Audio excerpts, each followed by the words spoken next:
অতিরিক্ত গরম, গাছের পাতা একেবারে নেতিয়ে পড়ছে। প্রত্যেকটা গাছে ব্যবহার করুন এরকম তরল সার। এই একটা তরল সার দুটো কাজ করবে, জলের চাহিদা পূরণ করবে, অন্যদিকে গাছে প্রচুর পরিমাণে খাদ্য সরবরাহ করতে পারবে। গাছের সুষম খাদ্য সম্পন্ন এই তরল সারটা তৈরি করতে হলে বেশ কিছুদিন সময় আপনাকে দিতে হবে। এখান থেকে আমি যে পরিমাণ তরল তুলে নেব, লক্ষ্য করুন জিনিসটা। বাগানের যে কোনো একটা জায়গায় এরকম মাটির একটা হাঁড়ির মধ্যে তৈরি করতে পারেন। আর এটা তৈরি করবার জন্য বাজার থেকে আপনাকে বিশেষ কিছু কিনতে হবে না। এবারের সাথে মিশিয়ে নিতে হবে সমপরিমাণ অথবা তার থেকে বেশি সাধারণ জল। শুধুমাত্র এই একটা খাবার যদি গাছে দিতে পারেন, অন্য কোনো খাবারের প্রয়োজন হবে না।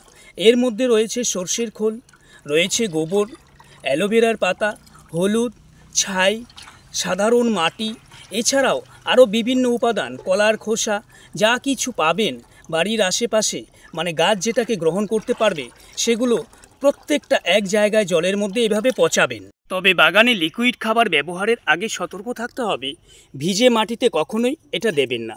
গুঁড়ির মাটি যখন শুকিয়ে যাবে হালকা একটু এভাবে খুঁড়ে নেবেন, তারপরেই তরল সার যে কোনো গাছে দেওয়া যাবে।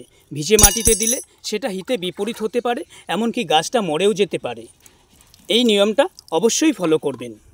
সম্পূর্ণভাবে জৈব পদ্ধতিতে তৈরি এই তরল যদি গাছের গুঁড়িতে একটু বেশিও পড়ে যায়, কোনো ক্ষতি হবে না।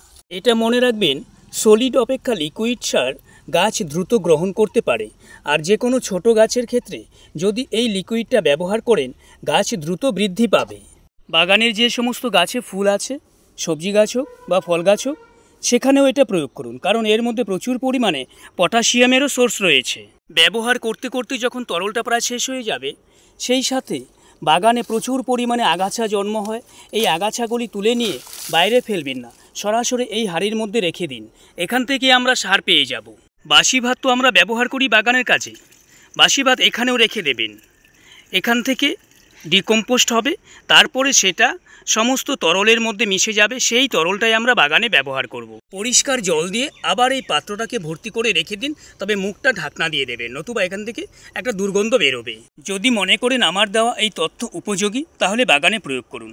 আর ভালো লাগলে প্লিজ চ্যানেলটা সাবস্ক্রাইব করে এভাবেই সঙ্গে থাকার চেষ্টা করবেন। সবাইকেই নমস্কার।